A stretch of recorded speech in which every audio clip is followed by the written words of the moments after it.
ಅವನಿಬ್ಬರು ಮಕ್ಕಳು ಅರಮನೆಯಲ್ಲೇ ಕೆಲಸ ಮಾಡೋದಕ್ಕೆ ಶುರು ಮಾಡಿದ್ರು. ಹೀಗೆ ಕೆಲವು ದಿನಗಳು ಸಾಕ್ತಾ ಹೋಯ್ತು. ಒಂದು ದಿನ ಒಬ್ಬ ಕುದುರೆ ವ್ಯಾಪಾರಿ ಬಂದ. ನೋಡಿ ಮಹಾಪ್ರಭು, ಇದು ನಮ್ದು ಅರಬ್ ದೇಶದ್ದು ತಳಿ ಐತೆ. ಇದು ಕುದುರೆದು ನಾವು ಅಲ್ಲಿಂದ ತಗೊಂಡ್ ಬಂದಿರೋದು. ಇದನ್ನ ನಾವು ರಾಜನ್ಗೆ ತೋರ್ಸಿ ವ್ಯಾಪಾರ ಮಾಡೋದಿಕ್ಕೆ ಅಂತ ಬಂದಿದೀವಿ. ರಾಜನ್ಗೆ ನಮಸ್ಕಾರ ಮಾಡ್ತಾನೆ. ನಮಸ್ಕಾರ ಮಹಾಪ್ರಭು, ನಮ್ಗೆ ಕುದುರೆಗೆ ಇದೆ ಅಲ್ವಾ, ಅದಕ್ಕೆ ತುಂಬಾ ವಿಶೇಷ ಗುಣಗಳಿವೆ. ಬೇರೆ ಕುದುರೆಗಳಿಗೆ ನೋಡಿದ್ರೆ ಇದು ತುಂಬಾ ಬೇಗ ಹೋಗುತ್ತೆ.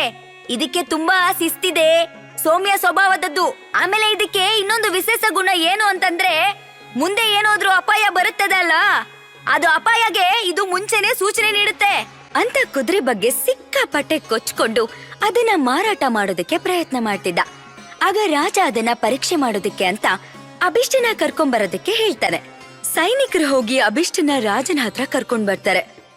ಅಭಿಷ್ಟ, ಈ ಕುದುರೆನ ಪರೀಕ್ಷೆ ಮಾಡಿ ಇದ್ರ ಬಗ್ಗೆ ನೀನ್ ನನಗೆ ಹೇಳ್ಬೇಕು ಅಂತ ಹೇಳ್ತಾನೆ.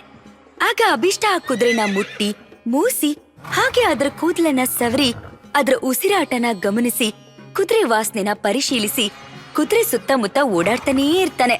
ಅರಮನೆಯಲ್ಲಿ ಇರೋರು ಮತ್ತೆ ರಾಜ ಎಲ್ರೂ ಮನ್ಸಲ್ಲಿ ಇವನ್ ಯಾವ ರೀತಿ ಪರೀಕ್ಷೆ ಮಾಡ್ತಿದ್ದಾನೆ ಅಂತ ಗೊಂದಲದಿಂದ ನೋಡ್ತಾ ಇರ್ತಾರೆ. ಆಗ ಅಭಿಷ್ಟ ಬಂದು, ಮಹಾಪ್ರಭು, ಈ ಕುದುರೆನ ನೀವು ತಗೋಬೇಡಿ.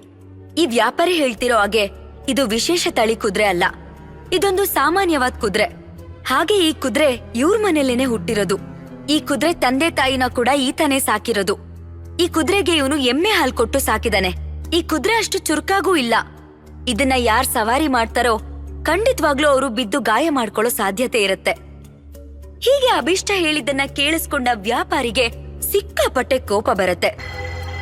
ಏ ಕುರುಡ, ನಿಮ್ದಕ್ಕೆ ಏನ್ ಮಾತಾಡ್ತಾ ಐತೆ? ಸ್ವಲ್ಪಗೆ ಆದ್ರೂ ಬುದ್ಧಿ ಆಯ್ತಾ? ಸುಳ್ಳುಗೆ ಹೇಳ್ತಾ ಇದ್ಯಾ ಅವಾಗಿಂದ ನಮ್ದಕ್ಕೆ ಕುದುರೆಗೆ ಬಗ್ಗೆ?